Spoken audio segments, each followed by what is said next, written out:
I gotta get you, son.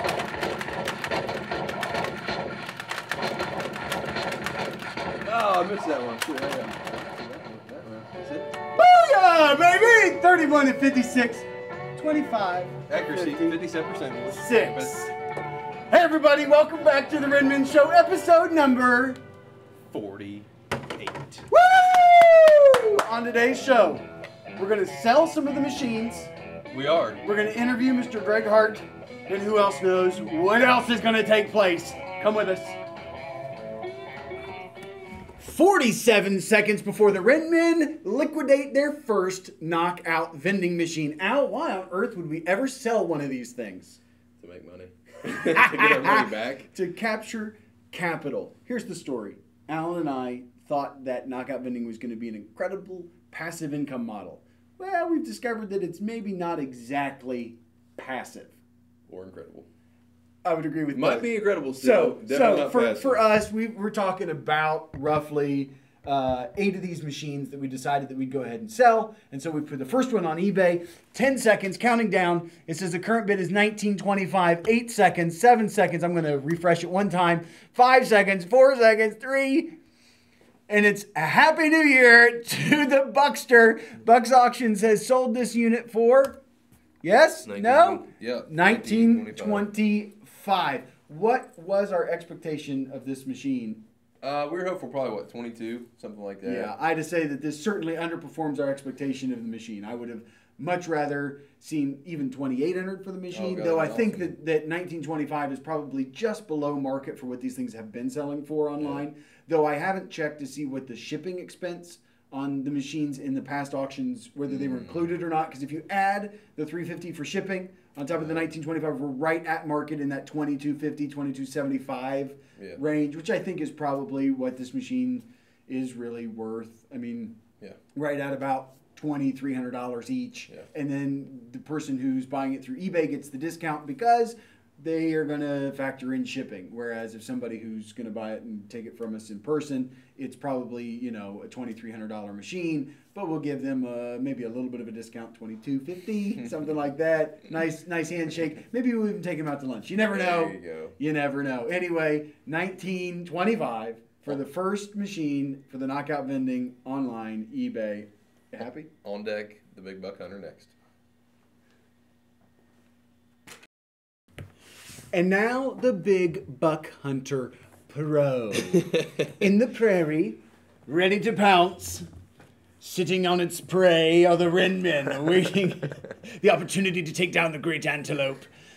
We have 48 seconds left on this auction. It's at $2,200. Over, under. Will that bid increase before the auction ends? Out. No. That's as anticlimactic an answer as one could possibly give.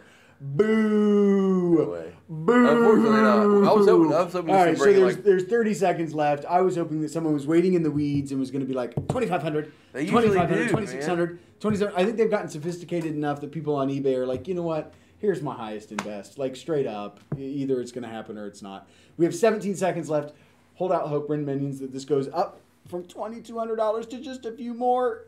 10 seconds left out. Fireworks. Every auction I've ever put on, man. They 7. all It did! $22.25! Just went $25, son! It happened. I took you over. Woo! Ship it. Ship it to Big Daddy. You know where to place your bets, boys. You know. $22.25. That's about right. You never say that you take it over until it happens. That's about right. That's about right. That's about right. $22.25. 23 bids on the Big Buck Hunter Pro. $450 shipping. We'll see if it's another local person. If they're going to go pick it up in person. Yada, yada, yada, yada. Ren Minions, we have a Hotlanta resident with us in the house today, Mr. Greg Hart. Greg Hart, Ren Minions, say hello. Hello, everybody. So, who is Greg and why is he here? Let's get to the bottom of that, shall we? All right, so Greg, you've taken the time, energy, effort, and expense of coming all the way from Atlanta to Cowtown, Wilmington, Ohio, and you can attest to just how Cowtown this place is. I did not realize how Cowtown is. And we like it that way. And you've done that for a reason. Why is it that you've taken the time to travel here? Main reason is these guys, as far as their real estate career, they're a few notches above where I am, and I understand that you have to have a mentor in any business or any endeavor that you take. So I took the action. I found their show through Tim Ferriss, through the 4-Hour Work Week. Right. I just took the action and emailed you guys, and you're very gracious to invite me up, let me come up and buy you lunch, and just pick your brain for the day. And I've learned a lot, and it's more than worth the trip. Well, I think you're very wise to know that regardless of where you are, you always want to be mentored by or play opponents that are in a level above you. And so Alan and I consistently and constantly try to do that for ourselves as well. Now, in our area, there are not always as many players that are exceeding our portfolio. So we would need to take the exact action that you have, right? And that is to travel. Yeah. To go to that time and energy, and we've done that on several occasions. Though we've not done it with real estate specifically. Definitely. We've been doing it more with the online space and the blogging world and the authors that we have such an affection for and that we see as mentors. And we've reached out to them, and it's really amazing that the air is thinner at 30,000 feet, that there are these people and personalities that when you reach out to them, they take the time to spend with you and to share with you openly all of the struggles that they've experienced, because they know how valuable that is. Yeah. They do. To someone in that struggle. At least that's what we are trying to do in this moment, is to say, man, if there's any little bit of struggle that we can assist you in preventing or prepare you for, because some of these things, it's like being a personal trainer. Dude, I know that this is going to suck, right? But I'm going to try to do my best to make it suck less, right? I mean, because there are certain things that we can't prevent or change for you, but we can let you know what our experience was, and hopefully you'll have additional strength in those moments. Sure. And I have, one of the things everybody has to realize is that there's always a level above you. Whether you see it or not, whether you can feel it or not, it's there. Yeah, that's right. And you just got to be able to poke your head above and say, hey, who's up here? Who can I talk to? Uh-huh. And the funny thing is, each level you go up, there's smaller and smaller group of people. So there's less people to talk to. Yep. So just coming up here today, hopefully it's doesn't seem like it's been a waste of your time. And I greatly appreciate it, but you also have somebody else that can speak your language. Yeah. No question. So it is the people. If you're ever afraid to talk to somebody that's a level or 2 or 3 above you, realize that if you can speak their language, they're dying for somebody to talk to. That's true. That's very true. It's very mutually beneficial today. Right. We want to help out people. We would love to help out everybody we could, and it's awesome. It is just to sit around and talk about it and to speak your language and know, hey, this camaraderie going back and forth and knowing exactly what you're talking about. Yeah. Right. And I have always heard and been under the belief that you actually learn best when you teach. And so when we have these conversations with you, you are giving back to us in very many ways, because you make us revisit certain things that either we've neglected for some period of time or we've now taken for granted, or you offer a fresh perspective on the way that you're handling a like challenge that neither Alan nor I had ever even thought of. Yeah. Right. It hadn't been introduced into our way of thinking or our creativity. And so there's no doubt that today's been of great benefit to us to spend this day with you to talk about that. So it's a win-win. It's very nice. So all right, so the Renvinians are going, oh great, that's all lovey and feely and all that good stuff. But what did you talk about and why? So let's talk about that for a little bit. You have kind of like a professional career. I do. And then you have some investing aspirations. Right. And so let's talk briefly about the one. Okay. You have a career, and that is? I'm a mortgage banker in Atlanta. I work for a large regional bank there. I manage a team of loan officers, so I'm in the real estate business. You already know the lingo. I know the lingo. I've done it for 10 years, and I actually bought my first home in 2000, and we moved out 3 years later because of the children, so I rented that property out, and that's how you start. And then, probably like with everybody else, made some mistakes during the height of the real estate market, and although I wish I hadn't made those mistakes, it makes you really understand the value, the opportunity that's available today. Yeah, especially if you learn from If those you learn from the mistakes. mistakes, right? That's the key. Right, yeah. That is the And, key. I mean, if there's one thing that any investor in anything needs to know and needs to hammer home, if you cannot generate cash flow from an investment that you're making, Yep. if it will not cash flow, if you're betting on the appreciation, It's bad news. it's a sucker's bet. Yeah. It's a sucker's bet. You have to get a return on the investment that you invest. And there's not a better opportunity in residential real estate than there is today. I would agree with you completely. We talk about that all the time, that the appreciation and the depreciation for your taxes is just a bonus. You do not count on that at all in any way, shape, or form. Cash flow, cash flow, cash flow. Right. So luckily, I'm as the opportunities started to present themselves, in my opinion, based on the 10 years of experience of, I mean, I guess the biggest mistake, is as you learn about investing, and I started learning or educating myself in 1996, I guess, there really wasn't a fantastic opportunity until today. Right. But now all of the mistakes and B, the education that you've put together, when the opportunity does present itself, it just hits you square in the face. Yeah. So I have now, on the good side, good investments, I'm now working on my 7th property, closing on that next week. Strong, Yeah, man. big That time, is big strong. time. That is Love to hear strong. that. Appreciate that, and want to get to maybe 50 properties, 100 properties like you guys have. So you probably experience, you start slow, and then but the steam builds quickly. Yeah, and it can It take off certainly very does. fast. It Yep. snowballs, Yeah. for sure. So it's exciting. It's an exciting time. So we know that we're at 7. Let's talk a little bit about the journey to have gotten there. Of the 7, there's probably one that's your best, and there's probably one that's maybe your Sure. least. We use positive vocabulary. And then there's obviously a goal for the next 7. Sure.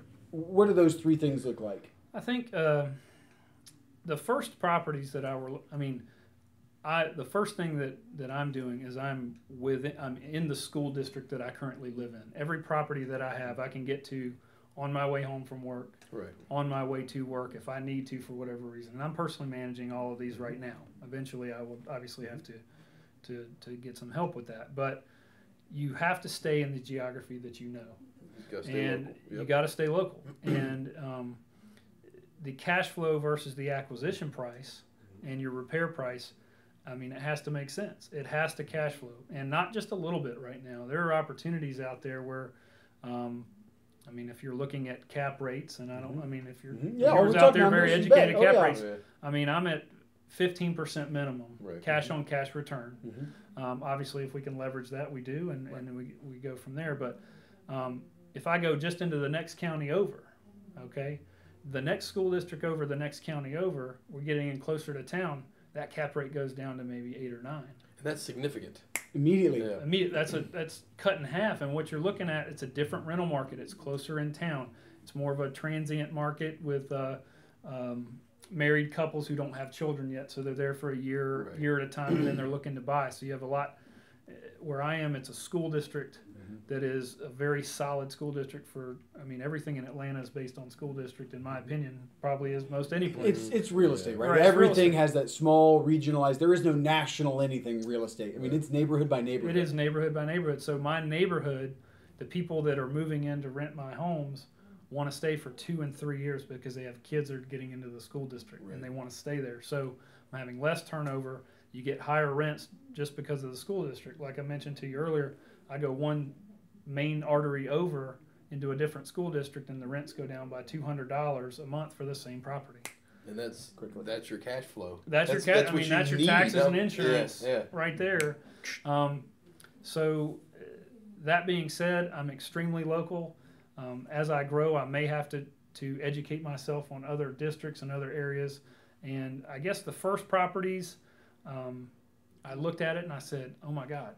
This has got to be I've never seen a house this cheap," and I bought it Right. and I rented it. and I got a good mortgage on it, and the tenants are paying, and everything's good. Then the next house came up. Oh my God, I can't believe that was cheaper than Right, this one. cheaper than the last one. Right. And I've got to put less into that one, and I can rent it for more. Oh my God. And then the third one was like, wait a minute, am I paying too much for this? That's right. You go, wait, I overpaid on the Right. first stuff. Right. However, that's the thing. If you sit there and you wait for the price of an asset to get to where you want it to be, whether it's a stock, a bond, a piece of real estate, you'll miss your window. Yeah. If the cash flow is right, you buy. Yep. And if that asset's price fluctuates after that, hey, no big deal as long as it cash flows. Yep. So the last 4 properties that we've purchased, that I've purchased in a very short amount of time, the last 3 months overall, I mean, they're better deals than the first 3. Does that make the first 3 bad? No. No, Not at all. absolutely not. They make them 8 out of 10s as opposed to a 10 out of 10. Exactly. Right. Yes. I mean, Still but right, but I don't know where the bottom is, Right. and Sure. it may be right now. You're- It may be next year, Yeah. but as long as they cash flow, it won't matter. Right. Right, and you're positioning yourself to take advantage of every opportunity once that bottom identifies Right. itself. There's none of us can predict it, but if you're not actively involved in it, you would Right. never be able to jump in at the right moment anyway. No. Yeah. You wouldn't be ready to dance. You Yeah. have to have already participated, have all of those structures in place, your acquisition models, your management, your renovation models, all of that has to be. So it's bonus when the bottom does identify itself. It's not necessary that we're only choosing to involve ourselves then. Yeah, it really is. I mean, like when you bought your 4th house, you thought, man, this is a 10 out of 10. And it still is. And then you buy your 5th house, and it's an 11 out of 10. Right. Like, just because, the numbers work out and you make more in a cash flow. But you can't downgrade your other previous ones if they're No, still you cash can't. flowing and rocking and rolling. You can't. So- In the next 12 to 24 months, I may look back at those first 7 and say, golly, I overpaid for those. Sure. Yeah. But, Yeah. I mean, And- if I say that, I mean, we're probably in big trouble. Well, and the truth be known as well is that it's not a matter of the fact that you overpaid for them when you bought them. It's that the market was different then. Right. Yeah. And so it's just that things are getting better and that they're going to become more challenging later. You know what I mean? That's for me, that's the sad news. I mean, that's going to be wonderful for our country when there's this kind of new economic health and rebound that takes place, though we won't be hungry hippos on the same level as we are now. Although I'm still of the opinion that there are properties out there and will always be enough opportunities that we'll constantly and consistently be buying and buying and buying. Yeah. Because if we don't, if existing inventory ever exceeds a certain value, then we get into building. And that's fine too, Right. because I can create homes for less at some point than I can buy existing inventory. That there is that bell curve, that paradigm does exist. So either of them excite me. It's fine. It's fine. You know what I mean? I'll be creating rental properties forever, either through buying existing inventory or building. Right. All right. So we know that we're going to do this. We're going to do it as well as we can. And of the 3 core reasons that you invest in real estate beyond cash flow, there have got to be a couple others. What are those for you? It's something I understand. 100%. Like that. It's something I've been in the business for 10 years. I've been personally educating myself for probably 15 years. So never invest in something you don't understand. That's called gambling. Right, exactly. Right. Not that we all haven't done that. Sure. Right. I'm not going to do that anymore. Right. Sure. Or I'll do it less often. Right. I understand the market that I'm in. Yeah. I understand the dynamic where I am. And you've got, I mean, obviously the hopeful future appreciation of the properties, potentially the depreciation, the tax effects. I enjoy it. Yeah. I mean, I enjoy going to look at the houses. I enjoy renovating the neighborhood. I enjoy having somebody look at the house, the neighbor next to the house that's been sitting there for a year, and they go, wow, I can't believe how good that looks. Yeah. It makes me feel good. So the art of the deal. Yeah, no, that's great. Yeah, no, those are great reasons to be involved in real estate as well. Well, I can tell you this: it's been wonderful spending the day with you, and I can only look forward to your success. We're going to track that for the Red Minions as well. So now, because that's for us, we like to be held accountable, and you'll find that you'll want that to be held accountable as well. That's part of the reason that we do the show, is that we just kind of throw out these big goals for ourselves, and then we now have to hold ourselves accountable because somebody else out in the internet is going to do it for us if we don't, right? Exactly. All right, so we'll track the success that you have, and I can tell that this will be a mutually beneficial relationship for a period of time to come. So Absolutely. excited about that, man. So I we greatly you appreciate being it. with us. Yeah, Yeah, thanks, absolutely. man. Appreciate it. Alan, I appreciate thanks. it. It's Chalk Talk. What, Mom? No more Chex Mix. It's Chalk Talk. It's Chalk Talk. Renman, what are you doing? What are you doing? We're expanding, baby. We're going large, baby. But where are you headed? I don't know, to some new market. What new market? I don't know. Any. Should it be yours? Should we be coming to your city? Should we be expanding the Renmin rental empire into your city? And if we do, we'll bring you along for the ride. How fun would that be? We'll go property hunting. We'll buy some houses. We'll set up interviews with contractors. We'll renovate those houses, and then we'll put renters in those houses, and we'll bring you along for the ride. Tell us why we should be coming to your market. Why your city? Neighborhoods? Schools? Rental values? ARVs? Name it. Get after it. Why should we see you? Chalk Talk! Chalk Talk. All right, Red Minions, what did we learn today? Oh, we learned that we're donkeys. Yeah. And we also learned that the Ren Minions rock, especially those that are willing to go to their own time, expense, and effort to travel states to spend a little bit of time with us. These two yahoos. We like it. Yeah, man, big Like time, it dude. a lot. We learned a lot today from Greg. I would agree with You that know, completely. hopefully you guys there in your computer learned a lot as well. Mm-hmm. But we definitely learned a lot today. Yep, we certainly did. And a little bit of a teaser. Next In the time. next Ren Men show. Matthew Peters just sent us this. We're going to have him on next episode. Matthew Peters, we met out on Timmy's boat in episode 14. He was one of the guys we met out there, so we struck Matthew up a conversation. Peters is setting the world on fire. Went from an attendee to a full-fledged published author. Amazing, awesome stuff. Don't know what's in the book, but we're going to do our homework in the next week to find out. We suggest you do the same. Get a copy right now, read it, so that next Wednesday you'll have an opportunity to learn from the man himself. Until next time, watch, Learn. comment!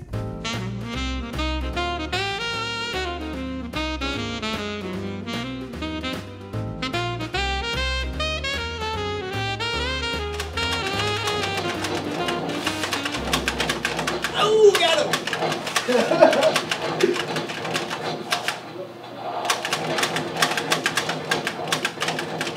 Okay, 3, 2. All right, Ren Minions, what did we learn today? For me, I learned that the Ren Men rock. No, not the Ren Men, the Ren Minions. Shit. No, the Renmen do rock. Okay, let's do it again. Half of them.